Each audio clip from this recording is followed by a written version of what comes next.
Story number 1. Empty Eyes.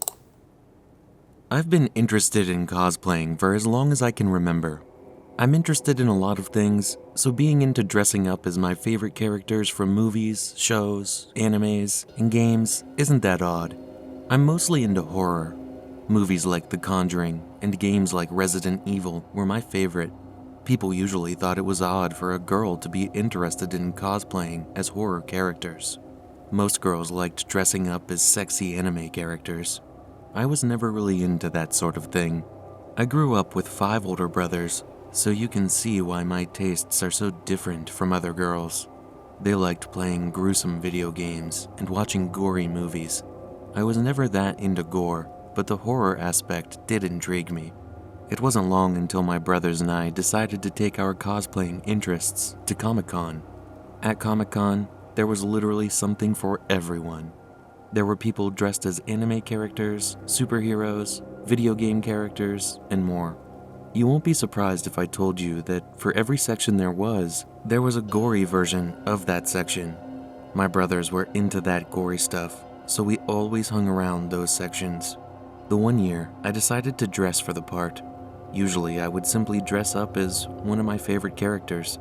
However, since we were going to be hanging around all the bloody and gory versions of characters, I decided to really play the part. I was a bit short on cash that year, so I decided to do something simple. I just dressed up as Ashley Graham from Resident Evil 4, and then I covered myself in fake blood. I even took it a step further and made it look like my throat was slit and blood was coming out of it. I was proud of the results, and my brothers seemed impressed too. Anyway, the day was going well, and I hadn't seen any outfits that made me sick yet. There was a lot of blood, but you could tell that it was fake, and everyone smelled like cherries. It seemed like I was the only girl there at the time, so I got a lot of attention. Things were going great, until I noticed the man dressed as Winnie the Pooh. Remember, we're in the gory section, so this wasn't just any Winnie the Pooh outfit. His fur was muddy, his eyes were gorged out, and only black holes remained. His mouth hung open loosely, revealing long rows of sharp, pointed teeth.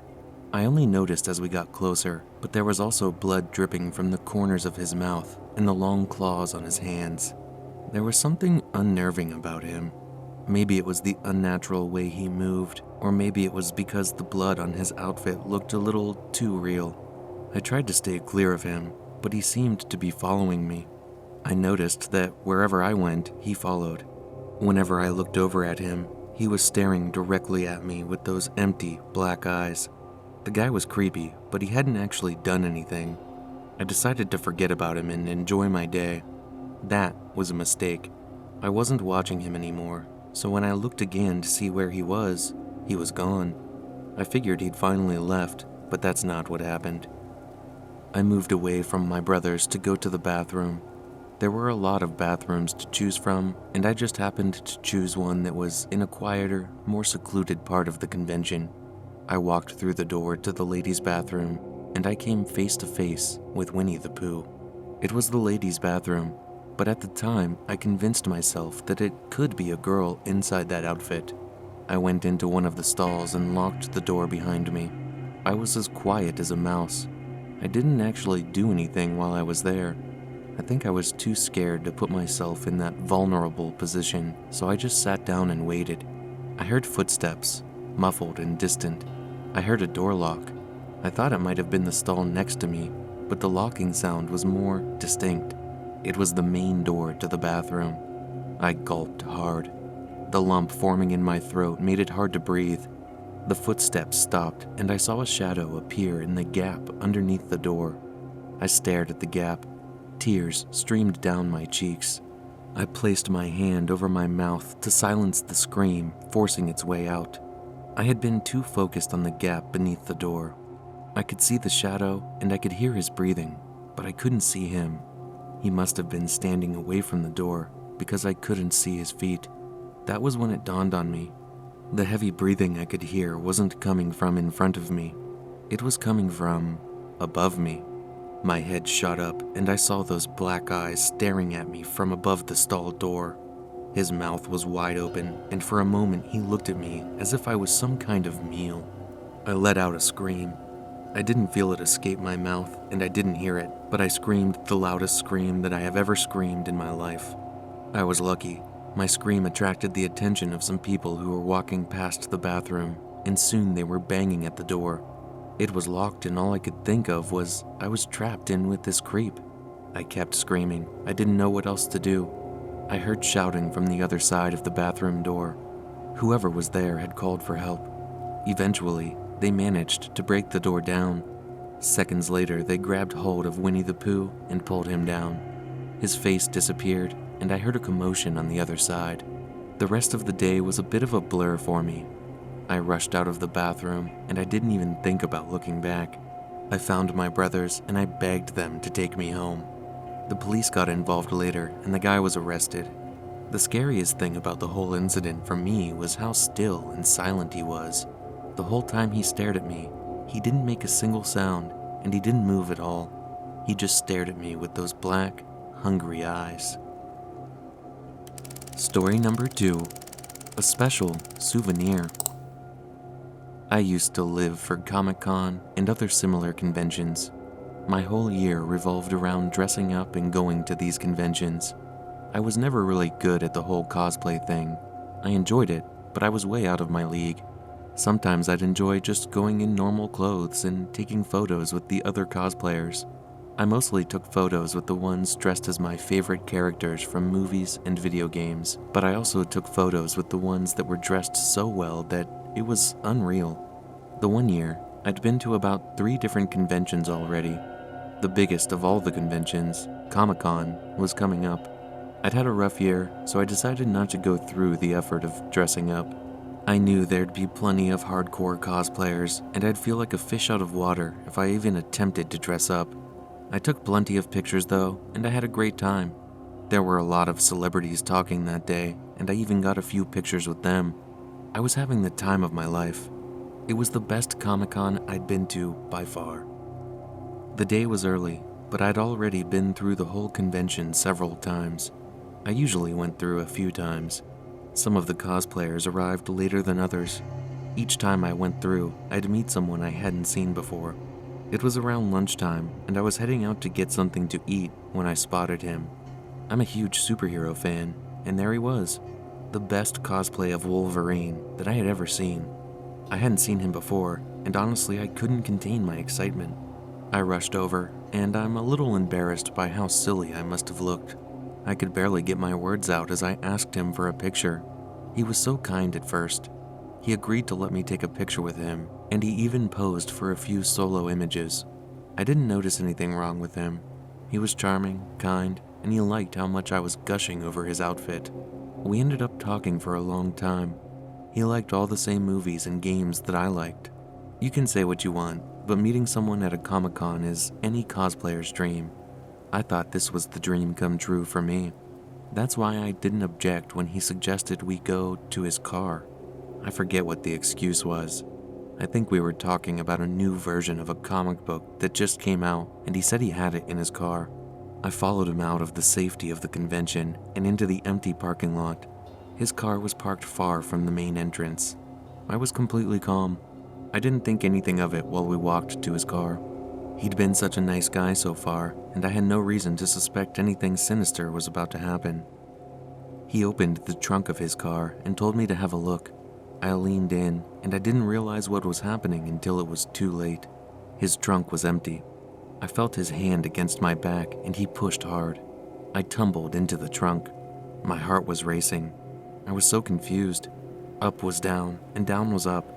Some part of me that had a will to survive took over.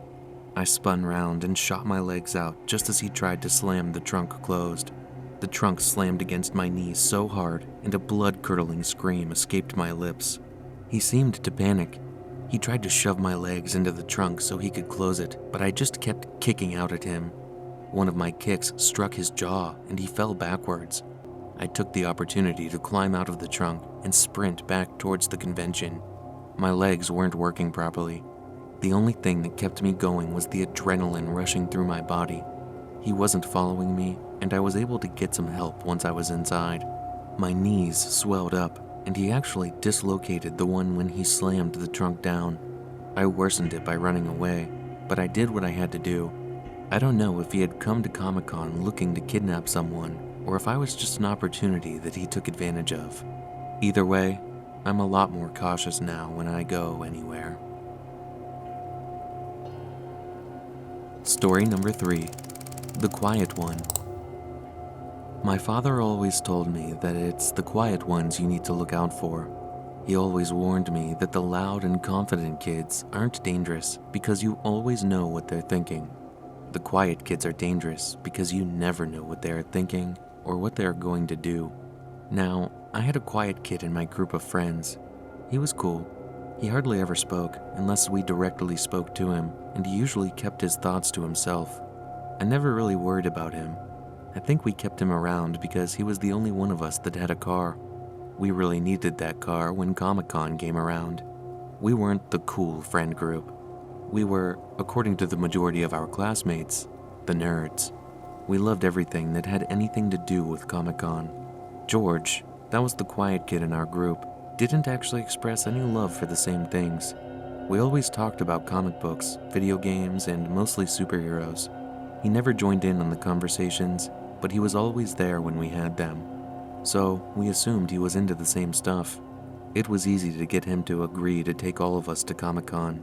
He replied with a shrug, which meant sure for him. He hung around with us for most of the day. He wasn't a fan of crowds. This much we knew for sure about him after the one day during a school gathering when he had a breakdown. He never physically or verbally expressed any discomfort, not once the whole day. We were constantly in a long line or pushing through a crowd. He followed us everywhere we went. I kept looking back at that day and wondering if there was some way we could have known what was going to happen. I keep looking for some kind of sign. There wasn't one. He didn't let us know in any way that he was feeling uncomfortable. That was, until the moment he exploded.